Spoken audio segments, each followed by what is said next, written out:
গত বছর এপ্রিলের মাঝামাঝি সময়ের ঘটনা। তখন সবে গ্রীষ্মকালের শুরু। রাতের বেলা আমার কক্ষে পড়ার টেবিলে বসে পড়ছিলাম আমি। উল্লেখ্য, আমার রুমের সাথে একটা বারান্দা রয়েছে। সেই রাতে প্রচন্ড গরম থাকায় একটু বাতাসের আশা বারান্দার দরজা খুলে রেখেছিলাম। পড়তে পড়তে কিছুক্ষণ পর মনে হলো বারান্দায় কে যেন ফিসফিসে কথা বলছে।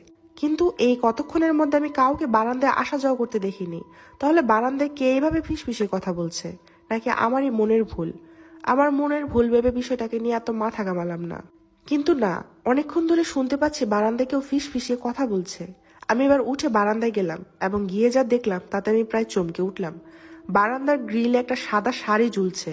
আমাদের বাসায় তো কেউ সাদা শাড়ি পরে না, বলতে গেলে কারোই সাদা শাড়ি নেই।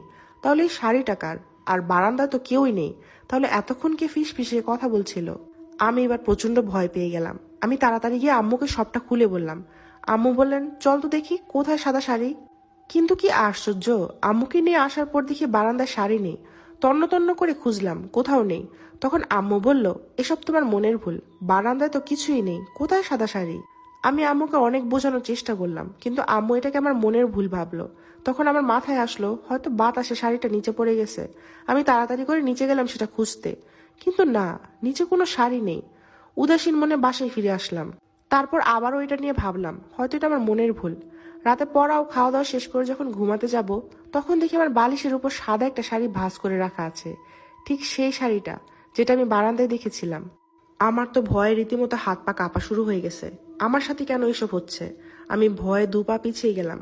শাড়িটাও আপনামনি বালিশ থেকে বিছানায় এসে পড়লো। আমি এবার চিৎকার করে আম্মুকে ডাকতে শুরু করলাম। আম্মু আসার আগে যেন শাড়িটা অদৃশ্য হয়ে গেল। আম্মু দৌড়ে আমার রুম এসে জিজ্ঞেস করলো, কি হয়েছে? আমি তখন সব খুলে বললাম। আম্মু এবারও চিন্তিত হয়ে গেলেন। তখন আম্মু বলল, আচ্ছা, আজকে আর এই রুমে তোমার থাকতে হবে না, তুমি আমার সাথে আজকে থাকবে। সেই রাতটা আমি আম্মুর সাথে থাকলাম।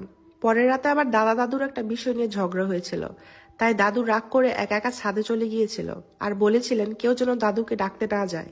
আমরা সে রাতে জোর করে দাদুকে আটকে রাখতে পারিনি। এরপর অনেকক্ষণ সময় অতিবাহিত হয়ে যাওয়ার পরও যখন দাদু ছাদ থেকে আসছিল না, তখন আমি গেলাম দাদুকে নিয়ে আসতে। ছাদে পা রাখার পর আমি যা দেখলাম তাতে আমার ভিতরটা কেঁপে উঠল। আমি দেখলাম আমার দাদু ছাদের এক কোনায় বসে আছেন, আর সেই সাদা শাড়ি পরিহিত একজন মহিলার অবয় আমার দাদুর দিকে এগিয়ে যাচ্ছে। এ ধরনের গল্প শুনতে চাইলে আমার ফেসবুক পেজ মাইশাস টাইনি ওয়ালে ফলো দিয়ে রাখতে পারেন। মহিলাটার মাথা ভর্তি সাদা চুল, যেন সেগুলো বাতাসে উড়ছিল। আমি জানতাম না তিনি কেন ঠিক দাদুর দিকে যাচ্ছেন। তবে মনে ভয় জাগ্রত হলো, তিনি হয়তো দাদুকে ছাদ থেকে ফেলে দেওয়ার জন্য ওদিকে যাচ্ছেন। ওটা দেখে আমি কোনো রকম দাদু বলে চিৎকার দিতে জ্ঞান হারিয়ে ফেললাম। যখন আমার জ্ঞান ফিরে তখন দেখি আমি বাসায়। আমার চারপাশে আমার পরিবারের লোকজন। দাদু আমার হাত ধরে কান্না